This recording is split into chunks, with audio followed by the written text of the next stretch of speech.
சாய்ராம். என் அன்பு செல்லமே, என்னுடைய தங்கமே, மனமானது மிக மிக உளைச்சலாகவே உள்ளதா? வாழ்க்கையில் என்ன செய்ய போகிறோம் என்று தெரியவில்லையா? உன்னை விட்டு அனைத்து உறவுகளும் போய்விட்டது. இருக்கும் அனைத்து செல்வங்களும் உன்னை விட்டு போய்விட்டது. அது திரும்ப வருமா? போன உறவு திரும்ப வருமா? இல்லை, போய்க்கொண்டிருக்கும் மன உளைச்சலானது இந்த நொடியே நின்று விடுமா? எப்படியாவது என்னை காப்பாற்றுங்கள் சாயி என்று கேட்கிறாய். உன்னுடைய மன உளைச்சல்களானது எனக்கு நன்றாகவே உணர முடிகிறது. ஏன், மற்றவர்கள் உன் வீட்டில் இருப்பவர்களாலே உணர முடிகிறது. ஏனென்றால் அவ்வளவு பெரிய மன உளைச்சலில் தான் இருக்கிறாய். உன்னுடைய நேரமும் காலமும் இப்பொழுது சில நாட்களாக மிக மோசமாகத்தான் இருக்கிறது.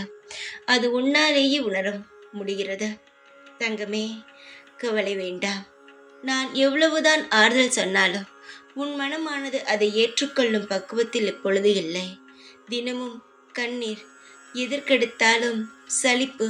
என்ன வாழ்க்கை இது என்று தோன்றுகிறது.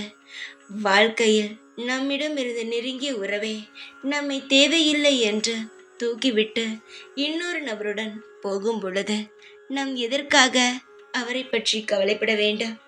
அதுபோல நாம் பார்த்து பார்த்து வைத்திருக்கும் செல்வங்கள் நம்மை விட்டு போகும் பொழுது நாம் எதற்காக அதை பற்றி யோசிக்க வேண்டும்? போனது என்றா இருந்தாலும் திரும்பி வரும். ஆனால் செல்வங்கள் திரும்பி நிச்சயமாக வரும். உன் வாழ்க்கையில் உன்னை விட்டு போன உறவும் நிச்சயமாக தேடி வரும். அதனால் நீ எப்பொழுது போன விஷயத்தை பற்றி கவலைப்பட வேண்டாம். இனி உன் வாழ்வில் எதை உருவாக்கலாம் என்று யோசி. எந்த சந்தோஷமான பாதையில் பயணத்தை செலுத்தலாம் என்று மட்டும் யோசி. மற்றபடி வேறு எதிலும் கவனத்தை செலுத்தாதே. மன உளைச்சலானது இன்னும் சில நாட்களுக்குள் குறைந்துவிடும் என்பதை விட பழகிவிடும். அதுதான் உண்மையான ஒன்று. நான் தெய்வம், பொய் சொல்ல மாட்டேன். வாழ்வில் நீ நிலையான சந்தோஷத்தை பெற சில கசப்பான உண்மைகளை மறந்துதான் ஆக வேண்டும். கசப்பான விஷயங்கள் நடந்தது, இன்று நடந்து இருக்கிறது. ஆனால் அது அனைத்தையும் மறந்து கடந்துதான் ஆக வேண்டும். கசப்பான விஷயங்கள் நடக்கிறதே என்பதற்காக அதையே நாம் நினைத்து கொண்டே இருந்தோமானால் நம்மால் எந்த ஒரு புது காரியங்களையும் எடுத்து வைக்க முடியாதா? நான் சொல்வதை சற்று சிந்தித்து பார். ஒரே விதமாக சிந்தித்தோம் என்றால் நம்மால் என்ன செய்ய முடியும்?